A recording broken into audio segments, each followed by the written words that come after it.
Hello students, welcome to Abhyudaya classes. मैं हूं DK. Sharma और आज हम लोग बात करेंगे some basic tricks of mathematics जो मैथमेटिक्स की कैलकुलेशन को बेहद ही सरल बनाती हैं, यूनिक बनाती हैं। तो आइए कुछ ट्रिक्स पर बात करते हैं। सबसे पहले आज हम जिस ट्रिक की बात करेंगे, एक कमेंट भी मेरे पास आया था कि कुछ अलग ट्रिक भी बताइए। तो उस समय मैंने पहले एक वीडियो बनाया था, तो उसको हम आगे से थोड़ा सा बढ़ाते हैं उसको। तो सबसे पहले आज हम जिस ट्रिक की बात करने जा रहे हैं वो हम क्यूब रूट निकालना सीखेंगे। किस तरीके से किसी संख्या का क्यूब रूट निकाला जा सकता है बहुत ही आसानी से। तो उसका क्यूब रूट निकालने के लिए आपको सबसे पहले उसके बेसिक रूल्स को सीखना पड़ेगा। तो सबसे पहले आइए रूल्स को सीखते हैं। देखिए, रूल्स में कुछ नहीं है, बहुत सिंपल से दो रूल्स हैं, उन रूल्स को हमें फॉलो करना है। पहला रूल जो है वो लास्ट डिजिट को लेके है, जो भी हम नंबर सॉल्व करेंगे उसके लास्ट डिजिट, वो भी पहला रूल है। और दूसरा जो रूल है वो भी लास्ट डिजिट को लेकर ही है। क्या है? देखिए, दो तरीके से लास्ट डिजिट हो सकते हैं। इस तरीके से हमारे दो रूल्स बनेंगे। पहला, किसी का लास्ट डिजिट 2 या 8 हो सकता है, 3 या 7 हो सकता है, और बचे हुए रिमेनिंग यहाँ पे हो सकते हैं। तो कौन कौन बचा? एक तो 0 बचा है, फिर 1 है, 2 यहाँ हो गया, 3 यहाँ हो गया, तो 4, 5, 6, 7, 8 हो गया, तो क्या बचा? 9। ये लास्ट डिजिट किसी भी नंबर के हो सकते हैं और इनका क्यूब रूट निकालने के लिए आ सकता है। तो हम क्या करेंगे क्यूब रूट निकालने के लिए? हमें इनका आंसर कैसे देना है? तो इसका आंसर क्या बनेगा? देखिए, इसका जो आंसर बनेगा, अगर किसी का लास्ट डिजिट 2 है तो आंसर आएगा 8, और 8 अगर लास्ट डिजिट होगा तो उसका आंसर बनेगा 2। तो ये इस तरीके से, ऐसे 3 का 7 आंसर बनेगा और 7 का 3 आंसर बनेगा। अभी क्वेश्चन आएगा तो उसमें हम इसको और अच्छे से समझेंगे। और अगर ये आ गए इनमें से कोई भी, तो आंसर में कोई भी चेंज नहीं होगा, यानी नो चेंज हमारा सॉल्यूशन यानी आंसर रहेगा। तो चलिए, कोई संख्या है उसका क्यूब रूट हम सीखेंगे निकालना। किसी का क्यूब रूट यानी घनमूल हमें निकालना है, और हम इसको ट्रिक से कर रहे हैं। तो एक संख्या है 74088 और हमें इसका क्यूब रूट निकालना है। संख्या को एज इट इज़ लिख लीजिए, और जो लास्ट के 3 डिजिट हैं उनको हम अलग कर लेंगे, और बचा हुआ जितनी लंबी संख्या होगी हम उसको अलग कर लेंगे। यानी हमें लास्ट के 3 डिजिट को बिल्कुल अलग कर लेना है। ये अलग कर लिया हमने, बस। अब हमारे यहाँ से रूल्स लगने शुरू हो जाएंगे। देखिए, लास्ट डिजिट हमारा कितना आ रहा है? 8। तो सॉल्यूशन कितना बनेगा? 2। तो हमारा आंसर आने लगा है, हमारा आंसर आ जाएगा 2। इधर वाली संख्या को भूल जाइए। अब बचा कौन है हमारे पास? हमारे पास बचा है ये 74। अब हम 74 देखेंगे। ये किसका क्यूब है? क्यूब मीन्स किसका घन है? घन की बात करेंगे। तो घन क्या होता है? अगर हमारे पास कोई संख्या x है, हम इसका क्यूब यानी घन करना चाहते हैं, तो x जो है वो 3 बार मल्टीप्लाई में लिखी जाएगी। ऐसी अगर हम मान लीजिए ऐसे करना चाहें तो ये इस तरीके से लिख जाएगी। ये क्यूब कहलाता है। मतलब किसी भी संख्या की जितनी भी पावर होती है उसे उतनी बार मल्टीप्लाई में लिख देते हैं, सिंपल। तो ये 74 जो है वो किसका क्यूब हो रहा है? तो चलिए, हमें पता है 4 का क्यूब कितना होता है? 64। अगर हम 5 का क्यूब देखेंगे तो 5 का क्यूब 125 बनेगा। अब देखिए, 5 का क्यूब हमने देखा तो 125 आया, 4 का क्यूब देखा तो 64 आया। तो हमें अधिक वाला क्यूब नहीं लेना, क्योंकि संख्या हमारी अधिक हो रही है। ये 5 के क्यूब में क्या हो रहा है? ज़्यादा हो जा रही है, संख्या हमारी अधिक हो जा रही है। लेकिन 4 का क्यूब हमारा ठीक है, 74। तो पहली वाली संख्या का जो कितने का क्यूब बन रही है वो अप्रॉक्सीमेटली किसके क्यूब बन रही है? 4 का। तो हमारे पास यही 2 संख्याएं, इसका क्या हो जाएगा? आंसर हो जाएगा। अर्थात जैसे ही हम 42 का क्यूब करेंगे तो हमारे पास इतनी संख्या आ जाएगी, सिंपल। आइए 2-3 एग्जाम्पल फटाफट करते हैं। तो इन संख्याओं में हमें देख रहा है कि हमें इनका क्यूब रूट निकालना है। तो बस अभी हमने जो सीखा वही हम अप्लाई कर देंगे। तो संख्या को एज इट इज़ लिखा, और हमने क्या बताया? पहले जो 3 डिजिट हैं उनका सेगमेंट अलग कर दिया, इतना अलग कर दीजिए। अब जब जैसे ही हमने इन संख्याओं को अलग किया तो हमने देखा लास्ट डिजिट कितना है, 8 है। 8 है तो सोल्यूशन कितना बनेगा, 2। तो इसका सोल्यूशन 2 हो गया। एक किसका क्यूब होता है, तो एक जो होता है वो एक का ही क्यूब होता है, तो यानी हमारा सोल्यूशन हो जाएगा 12 हो गया। चलिए इसको करते हैं, तो संख्या लिखेंगे। अब प्रॉब्लम यहाँ पे आएगी, 3 डिजिट को हमें लेना ही है, ये हमें अलग करनी है, इधर कोई है ही नहीं तो टेंशन ख़त्म। यहाँ देखिए कितना आ गया, 9 आ गया, लास्ट डिजिट कितना है, 9 है, और 9 होगा तो नो चेंज, यानी आंसर कितना हो जाएगा, 9 ही हो जाएगा, ये हमारा सॉल्यूशन है। फिर यहाँ देखिए संख्या को एज इट इज़ लिख दीजिए यहाँ पे, ठीक है। फिर हमें 3 को अलग करना होता है, कर दीजिए। फिर यहाँ देखिए लास्ट में कौन आ रहा है, 5 आ रहा है, तो 5 आ रहा है तो हमारा सोल्यूशन कितना हो जाएगा, 5, क्योंकि जब हमारे पास 5 होता है तो सोल्यूशन नो चेंज रहता है, यानी जो डिजिट है वो एज इट इज़ आ जाएगा, तो इतना हो गया। अब ये 15 देखिए, 15 किसका क्यूब है, क्यूब किसका है, तो हम जानते हैं 1 का क्यूब 1 रहता है, 2 का क्यूब 8 रहता है, 3 का क्यूब 27 होता है, 4 का क्यूब 64 होता है। अब देखिए ये 15 किसके क्यूब में आ रहा है, तो ये तो 27 ज़्यादा हो रहा है और ये 8 जो है वो कम रह रहा है, तो हम कम वाला चूज़ कर लेंगे, अधिक वाला हमें नहीं चाहिए होता है। अधिक वाला वो तो ज़्यादा ही हो गया, अरे हमें 15 चाहिए, 27 हो रहा है तो ज़्यादा हो जाएगा, 8 हमारा सही है, यानी ये कितने में आ रहा है, 2 में आ रहा है, तो 15 का क्यूब किसके अप्रॉक्सीमेट में चला जाएगा, यानी 2 में चला जाएगा, तो हमारा आंसर हो जाएगा 25। ठीक है, तो इस तरीके से हमारा किसी भी संख्या का हम क्यूब रूट कर सकते हैं।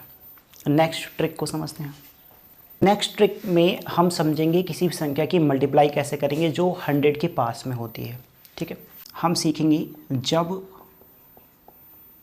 संख्याएं 100 के समीप हों तो उनकी मल्टीप्लाई कैसे करेंगे, यानी उनकी गुणा कैसे करेंगे। तो मान लीजिए हमारे पास कुछ संख्याएं हैं, तो इनकी मल्टीप्लाई करने के लिए हमें कुछ छोटे से बेसिक से रूल्स को समझना होगा। यानी हमें सबसे पहले तो साइंस की मल्टीप्लाई को समझना पड़ेगा, यानी जो हमारे साइन हैं, चिन्ह होते हैं, तो साइन की मल्टीप्लाई को हम समझते हैं, यानी प्लस और प्लस की जब हम मल्टीप्लाई करते हैं तो क्या रहता है, हमारा प्लस रहता है, और माइनस और माइनस की मल्टीप्लाई करते हैं तो हमारा प्लस होता है।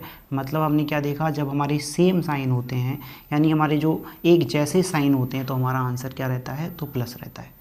लेकिन अगर हमारे अपोजिट साइन हो जाए,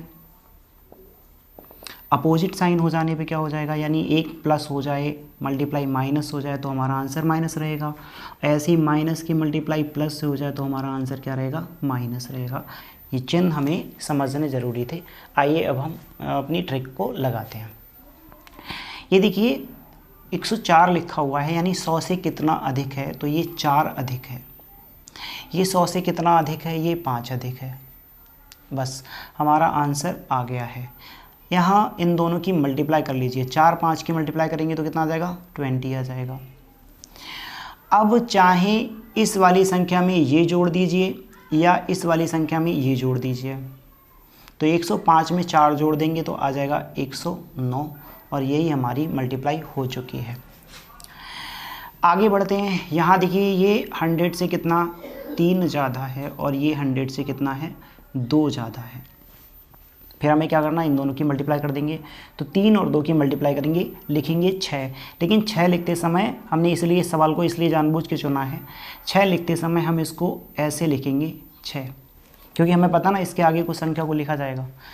3 दूनी 6 लिखेंगे और इसके बाद में चाहे इसमें ये जोड़ दीजिए, 102 और 3 कितना हो जाएगा 105, और 103 में चाहे ये जोड़ दीजिए 2, 105 फिर भी रहेगा, तो यही हमारा आंसर हो गया। अब इधर आ जाते हैं। 94 जो लिखा हुआ है इसको हम देखेंगे तो ये 100 से कम है, तो कितना कम है, तो ये 6 कम है। 100 पूरा होने में ये 6 कम है तो माइनस कर देंगे। ये 100 पूरा होने में कितना 5 कम है, ठीक है। अब देखिए माइनस और माइनस की मल्टीप्लाई करेंगे तो कितना हो जाएगा, हमारा हो जाता है प्लस 30 हो गया हमारा, 6 पंजे 30, ठीक।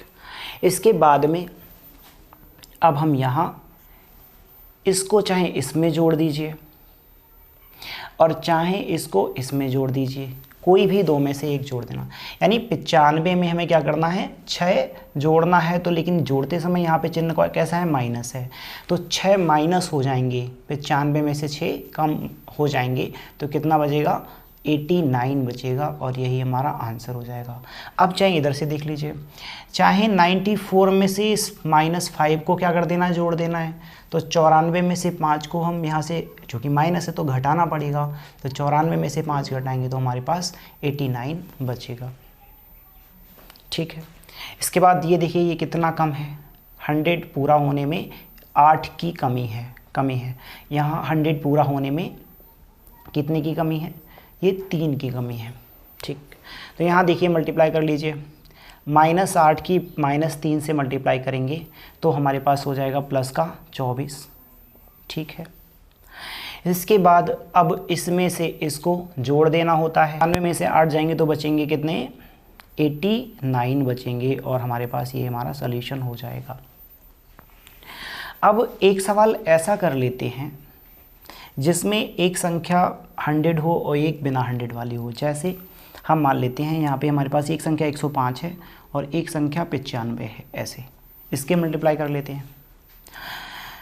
तो ये देखिए ये +5 है, अधिक है 5, और ये 5 कम है।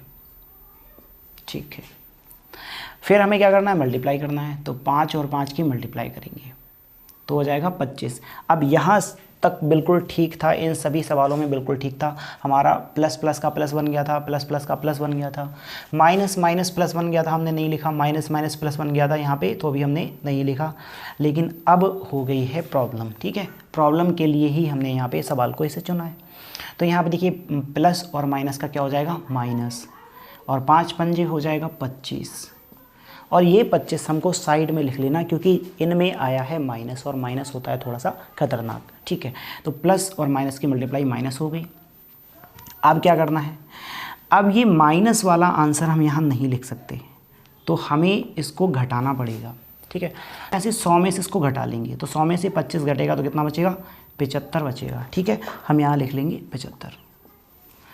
अब हम यहाँ से, चाहे आप इसमें से समझ लीजिए हमने इसमें से एक निकाला हो, या आप इसमें समझ लीजिए कि हमने इसमें से एक निकाला हो। आप जिसमें समझेंगे उसमें से एक कम हो जाएगा। 105 हैं, अगर इसमें से मान लीजिए आपने एक निकाला था, सैकड़ा निकाल लिया था यहाँ से, तो बचेंगे 104, और 104 बचेंगे तो इनमें से इन 5 को हमें क्या करना पड़ेगा, घटाना पड़ेगा, तो बचेगा 99। अब चाहे इसमें से आपने एक निकाला हो, अगर आपने इसमें से एक निकाला था तो यहाँ पे बचेंगे कितने, 94, तो आपको इसमें इधर जोड़ना पड़ेगा। 94 में 5 जोड़ेंगे तो कितना हो जाएगा, 99, यानी 99 हो जाएगा। और यही हमारी ट्रिक है। तो हम किसी भी संख्या की मल्टीप्लाई कर सकते हैं जब वह 100 के करीब होती है। ये बेसिक रूल्स थे। अब आप अगला कोई एक सवाल मैं आपको दे देता हूँ, इसे आप कमेंट में करिए। ठीक है, तो आपको कमेंट में करना है 94 और 102 का सॉल्यूशन आपको देना है। ठीक है, अब हम गुणा करेंगे ऐसी संख्याओं की जिनकी अंतिम संख्या 5 है। चलिए कुछ संख्याओं को हम यहाँ पे लिख लेते हैं। अंतिम संख्या 5,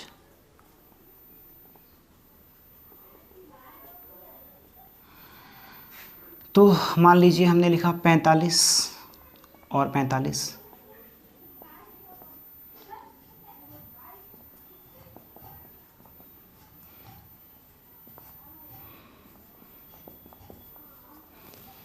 कुछ संख्याएं हमने यहाँ पे लिख ली जिनकी अंतिम संख्या 5 थी, और यहाँ पे हम दूसरा टाइप समझेंगे। अंतिम संख्या 5, लेकिन इनका जो अंतर होगा, दोनों का अंतर होगा, वो होगा 10। जैसे पहली संख्या 55 है, अगली संख्या 45 है, इन दोनों के बीच में अंतर कितना है, 10, लेकिन अंतिम संख्याएं कितनी है, 5 हैं। तब हमारा आंसर क्या आएगा। ऐसी कुछ संख्याओं को हम यहाँ पे लिख लेते हैं ये। ठीक है, तो हम इनका सॉल्यूशन करने वाले हैं। तो क्या बनेगी इनकी ट्रिक समझते हैं। देखिए, जब भी कभी हमारे पास अंतिम संख्या 5 हो और संख्याएं सेम हो, हम इसको ऐसे भी लिख सकते हैं। ये 45 का स्क्वायर है, ये 55 का स्क्वायर है, ये 65 का स्क्वायर है। ठीक है, हम इसको ऐसे भी लिख सकते हैं। तो अब इनका सॉल्यूशन क्या बनेगा, यानी हमारा आंसर क्या आएगा। देखिए, जब भी कभी की संख्या का 5 अंतिम संख्या जो होती है वो 5 होती है, तो इन दोनों की मल्टीप्लाई हम ऐसे ही कर लेते हैं। 5 और 5 की मल्टीप्लाई कर लीजिए तो आ जाएगा 25। इसके बाद जो बचा हमारे पास बचे हैं 4 और ये, इनमें से किसी एक संख्या में 1 जोड़ लीजिए और यहाँ पे 1 जोड़ने के बाद में इससे मल्टीप्लाई कर दीजिए। तो यहाँ 1 जोड़ लिया, 4 में 1 जोड़ेंगे हो जाएगा 5 और 4 से मल्टीप्लाई करेंगे तो हो जाएगा 20 और ये हमारा आंसर आ गया। फिर से हमें अगली संख्या में यही रूल अपनाना है। 5 के मल्टीप्लाई करेंगे तो लिखेंगे 25 और बताया था अब जो बची हुई संख्या उसमें किसी में 1 जोड़ लीजिए, चाहे इसमें जोड़ लीजिए 1। तो 5 में जब 1 जोड़ेंगे हो जाएगा 6 और इससे जब मल्टीप्लाई करेंगे 6 पंजे हो जाएगा 30। अब इसमें करेंगे 5 और 5 के मल्टीप्लाई करेंगे तो कितना हो जाएगा, यहाँ हो जाएगा 25 और यहाँ पे चाहे इसमें 1 जोड़ लीजिए चाहे इसमें, तो यहाँ 6 में 1 जोड़ा कितना हो गया 7 और 7 की 6 से मल्टीप्लाई करेंगे तो हो जाएगा 42 और ये हमारा आंसर हो गया। तो अंतिम संख्या 5 हो और यहाँ पे संख्याएं कैसी हों, सेम, या फिर हम इसका क्या भी किसी भी संख्या का क्या कर रहे होते हैं, वर्ग कर रहे होते हैं जिसका अंतिम संख्या 5 हो। ठीक है, चलिए अब हम इसको कैसे करेंगे। जब हमारी अंतिम संख्या 5 होगी, तो जब अंतिम संख्या 5 होगी और उनका अंतर कितना होगा, अंतर होगा 10, तो हम ये जो 5 लिखें और ये 5 लिखें, इनकी 5 और 5 की मल्टीप्लाई कर दीजिए, कितना हो जाएगा 75। 5 और 5 की मल्टीप्लाई को हम लिखेंगे यहाँ पे 75 लिखेंगे। ट्रिक है, अंतर जब 10 होगा तब ये ट्रिक फॉलो होगी, हर जगह नहीं, यानी इनके बीच का अंतर 10 होना चाहिए। तो 5 और 5 की मल्टीप्लाई को लिखेंगे 75 और जो बचेगा, बड़ी संख्या बची हमारे पास, तो इसका वर्ग कर लीजिए। 5 का वर्ग, 5 का जब हम वर्ग करते हैं तो हमारे पास आ जाता है 25 आ गया। इसमें से बस 1 कम कर देना तो जो बचेगा वो हमारा आंसर आ गया। यहाँ लिख देंगे 24 और हमारा ये सॉल्यूशन हो गया। चलिए नेक्स्ट, 5 और 5 की मल्टीप्लाई को हमने क्या लिखा 75, क्योंकि अंतर कितना है इनके बीच का 10। अब जो बड़ी संख्या है इसका वर्ग करिए, 8 का वर्ग करेंगे तो 8 का वर्ग करते हैं तो हो जाता है 64। 1 कम कर दीजिए, कितना बचेगा 63। तो हमारे पास 63 हमारा ये आंसर हो गया। फिर 5 और 5 की मल्टीप्लाई करेंगे, फिर 75 लिखेंगे और जो बड़ी संख्या है इसका वर्ग करिए, 7 का वर्ग 49, 1 कम करेंगे तो बचेगा 48 और हमारे पास ये आंसर आ गया। चलिए इसके साथ एक चीज़ और कर सकते हैं, तो 5 का अगर हम करेंगे तो 75 तो आ जाएगा, ठीक है। 5 और 4 की मल्टीप्लाई करिए, एक तरीका और है, ये तरीका भी देख लीजिए। 5 चौके 20 और यही 4 जोड़ दीजिए, 5 चौके 20 और 4 24। ऐसे यहाँ देखिए 8 सत्ते 56, 56 और 7 63, ये आ गया। 7 छंग 42, 42 6 48 और ये आ गया। तो इस तरीके से भी हम दूसरी ट्रिक को भी अपना सकते हैं। आइए आगे बढ़ते हैं नेक्स्ट ट्रिक पर। मैंने शॉर्ट ट्रिक का एक वीडियो डाला था, उस समय तो एक लड़के ने कमेंट किया था कि वर्ग की जो ट्रिक हैं ये तो 2 ही हैं, इसके साथ में आप कोई और भी संख्या आ जाए तो आप उसका वर्ग कैसे करेंगे, उसकी भी ट्रिक डालिए। तो चलिए देखिए इसकी ट्रिक कैसे कर सकते हैं। क्या करेंगे, किसी भी संख्या का रैंडम कोई संख्या होगी, हम उसका वर्ग करते हैं। मान लीजिए ये हमारे पास एक संख्या है, इसका हमें वर्ग करना है। तो इस संख्या के वर्क करने के लिए आपको क्या करना है, इसको सेक्शंस में डिवाइड कर लेना है। 3 सेक्शंस में हम इसको डिवाइड कर लेंगे। तो सबसे पहले इस संख्या का वर्ग यहाँ लिख लीजिए, 8 का वर्ग करेंगे तो हो जाता है 64। फिर इसकी और इसकी सबकी मल्टीप्लाई कर लीजिए, 4 8 32, 32 और 2 64, तो आ जाएगा यहाँ पे 64। और फिर जो लास्ट संख्या बची इसका भी वर्ग कर लीजिए, तो 4 चौके हो जाएगा 16। क्या किया, फिर से समझिए, पहली संख्या का हमने वर्ग कर दिया 64, इस संख्या का वर्ग कर दिया 16 और जो बीच वाली संख्या हमने कैसे लिखी, इन सभी संख्याओं की मल्टीप्लाई करा के, तो 4 8 32, 32 2 64 आ गया। अब हमें यहाँ पे आंसर लिखना है, तो सबसे पहले हमें यहाँ पे लास्ट डिजिट को लिख लेना है। लिख लिया, 64 में ये 6 जोड़ दीजिए, हो जाएगा 70, तो 70 के साथ हमारा कैरी आ जाएगा। 16 और 7 अब जोड़ दीजिए, कितना हो जाएगा 23 और ये हमारा आंसर हो गया। नहीं समझ में आया, कोई बात नहीं, नेक्स्ट संख्या देखिए। मान लीजिए एक हमारे पास संख्या 25, हम इसका स्क्वायर करना चाहते हैं, इसका वर्ग करना चाहते हैं। तो देखिए क्या करेंगे, सबसे पहले हमें इसे 3 हिस्सों में डिवाइड कर लेना है। तो करिए, पहले तो 5 का वर्ग करिए 25, फिर इस संख्या का वर्ग करिए 4, फिर बीच में इन सब की क्या कर देना, गुणा। 2 पंजे 10 दूनी 20 लिख देना है। ठीक है, चलिए इसका आंसर कैसे लिखेंगे। सबसे पहले लास्ट डिजिट लिखिए, लिख लिया। 20 में 2 जोड़ दीजिए 22, कैरी 2 हो गया, 4 और 2 कितना हो जाएगा 6, आंसर आ गया। नेक्स्ट करते हैं, 24 ले लीजिए। तो हमें क्या करना है, 3 सेक्शंस में इसको डिवाइड कर लेना है। 4 का वर्ग 16, 2 का वर्ग 4, 2 चौके 8 दूनी 16, यहाँ लिखा।